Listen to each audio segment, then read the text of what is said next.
टेलीकनेक्शनेस व मानसिक शक्ति के साधारण हम प्रयोग क्या करें, ऐसा क्या करके देखें जिससे मैं अपनी शक्तियों और अपनी ऊर्जा को जांच सकूं या किसी तरह से परीक्षण करके देख सकूं।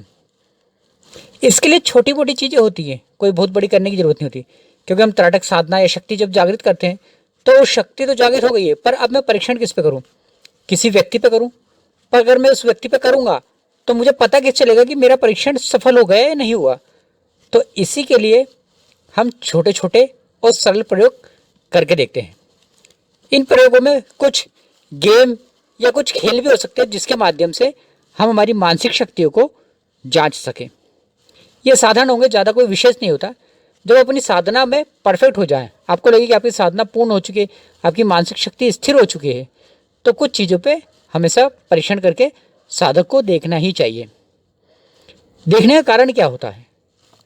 देखने का कारण ये होता है कि मेरे मन के जो आदेश हैं वो सामने वाली चीज़ या वस्तु मान रही है या नहीं मान रही।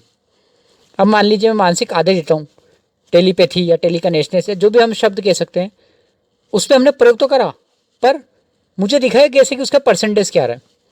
तो परसेंटेज देखने के लिए मुझे भौतिक चीज़ों का सहारा लेना होता है। इसके लिए हम एक गेम का सहारा ले लेते हैं, वो होता है सांप सीढ़ी।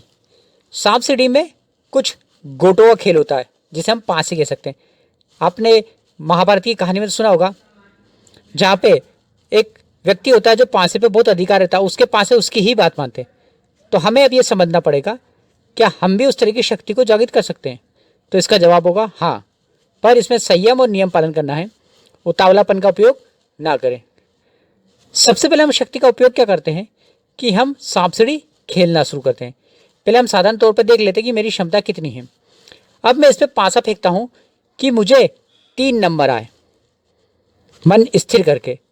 अगर मेरे 3 नंबर आ जाते हैं तो इसका पहला लक्षण ये होता है कि जो भी मैं पासों को या भौतिक वस्तु को आदेश दे रहा हूँ वो मान रही है। अब मुझे ध्यान रखना है कि जो प्रयोग करा उस पर अविश्वास कभी ना करें। अब शक्ति के प्रयोग से मेरा जो समय था, यानी मैं 6, 7, 8, 9, 10, 11, 12 घूम के इतना लंबा जाऊँगा, मैं वहीं से 3 नंबर से सीधे 22 नंबर पे, यानी सबसे आखिरी स्टेज के लिए तैयार कर गया हूँ, यानी ऊपर पहुँच गया। अब मैं मानसिक शक्ति का उपयोग करूँगा कि मानसिक शक्ति ऐसे नंबर लाए कि मैं सांप के पास पहुँच जाऊँ पर सांप के मुंह में ना जा पाऊँ, क्योंकि इसका नेम गेम का खेल होता है कि अगर सांप के मुंह में चले गए तो तुम सबसे नीचे आ जाओगे। अब मैं फिर पासे का उपयोग करता हूँ और मानसिक शक्ति के द्वारा आदेश करता हूँ कि यहाँ पे जो नंबर आए वो सांप के सीधे ही आगे निकल जाए, सांप के पीछे आए या सांप के ठीक आगे निकल जाए। 2 तरह के मानसिक आदेश देता हूँ। अब मैं यहाँ पहुँच गया।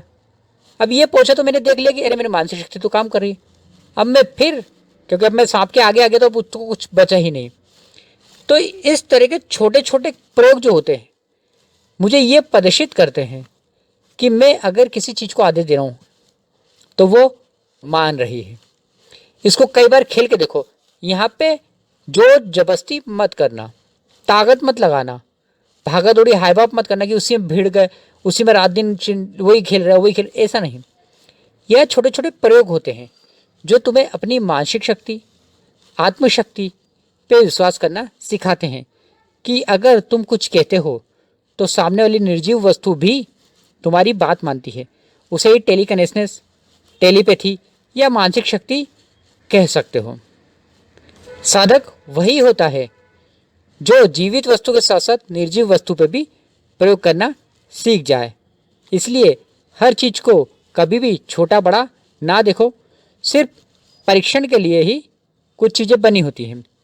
जिस तरह से अगर किसी को ट्रेनिंग दी जाती है तो पहले डमी के ऊपर दी जाती है, डायरेक्ट उसे इंसानों के ऊपर ट्रेनिंग नहीं दी जाती है। जब व्यक्ति कोई डॉक्टर बनता है तो वो चूहों पे ऑपरेशन करता है, सीधे इंसान पे ऑपरेशन कभी नहीं करता। जब फौज को ट्रेनिंग दी जाती है तो नकली दुश्मन उसके सामने होते हैं, यानी कार्टून के रूप में या आर्टिफिशियली, उसे सीधे युद्ध क्षेत्र में नहीं उतारा जाता है। उसी तरह से एक साधक जो होता है वो साधना तो करता है, पर वह ये गलती करता है कि अभी उसकी साधारण प्रैक्टिस हुई नहीं है और वो सीधे युद्ध क्षेत्र में उतर जाता है, यानी सीधे ही लोगों पे प्रयोग करना शुरू कर देता है। यहीं से वो गलती करता जाता है, क्योंकि अभी तक उसने जीवन में कभी प्रयोग ही नहीं करा और पहले 2 ही प्रयोग फेल हो गए। तो समझ लो वो हमेशा के लिए अपने मन पर अविश्वास कर लेगा, साधना पे अविश्वास पैदा कर देगा और उसके अंदर हीन भावना से उसकी जितनी भी शक्ति बनी होती, तप बना होता, सामर्थ्य बना होता, सब कुछ निष्क्रिय हो जाता है। इसीलिए साधक को ध्यान रखना चाहिए, संयम के साथ, नियम के साथ धीरे धीरे प्रैक्टिस करें, प्रैक्टिस को समझे और साधना पूर्ण करें। शिव ओम।